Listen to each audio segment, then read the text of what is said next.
Hey everybody, welcome to Scarpad's Comic Treks, and today we're here to talk about Three from Hell, the latest from Rob Zombie, completing a trilogy of sorts of motion pictures, starting with The House of a Thousand Corpses and moving on to The Devil's Rejects, and this is number three.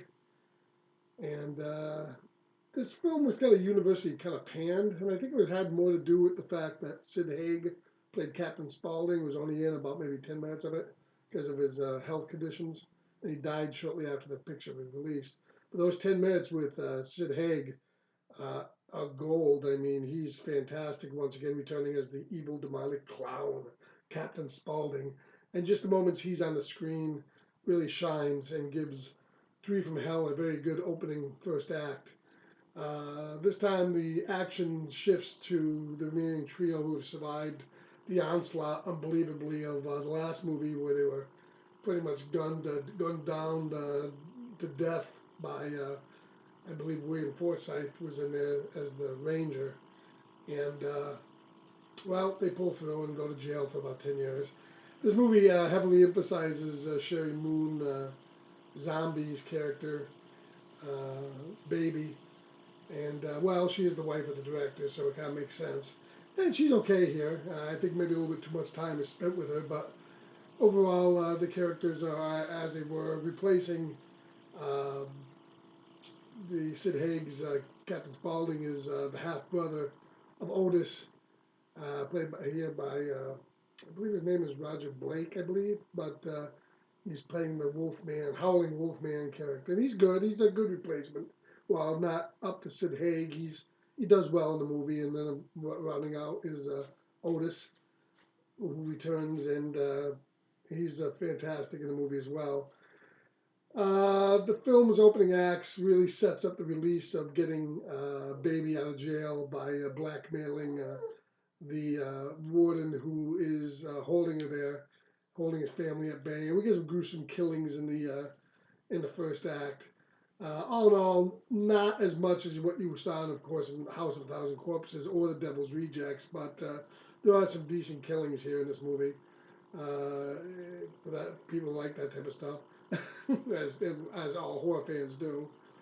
Uh, Once again, I think they kind of put a little bit more hero emphasis on the three Devil's Rejects, although there's nobody really redeeming in this movie. Maybe the spouses of the wife of the warden and his friend, but everybody is rather bad. So you're not really feeling bad when they get what's coming to them, including a turn by Dee Wallace as Greta, the screw in the woman's prison that's keeping Baby down. She tries several times to get Baby killed, and of course that doesn't turn out too well. And then she, of course, gets strangled out when Baby gets released. There's a lot of old classic Star Wars here. Clint Howard plays a clown that shows up at the birthday party of the warden's wife to disastrous results. Although you would think Otis would be a little, he says, I hate clowns, even though Captain Spaulding was a clown, and he seemed to like him well enough.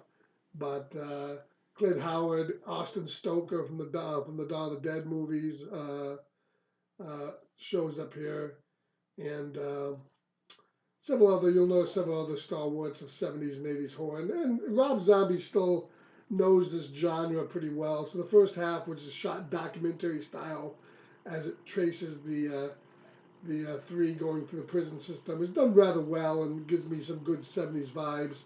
Once the action shifts down to Mexico, though, it kind of deteriorates a little bit. It's not quite as good as the first half, although there's a good shootout between I believe they call them the death skulls of death, or the death skulls, and that comprises the last quarter of the picture. And there's some good fighting and deaths there. Although the picture kind of ends uh, kind of anticlimactically. It sends off the Devil's Rejects onto the next adventure. You would think that maybe if this was going to be the last film, they would get what would be coming to him. But no, we do see him escape, and maybe we'll get uh, another movie from Rob Zombie sometime in the future. So not his best work, certainly not his worst work, which is probably some of the Halloween films, but a okay sequel. So That's 3 from Hell. If you get a chance, it's probably worth a watch. This is Scarpad.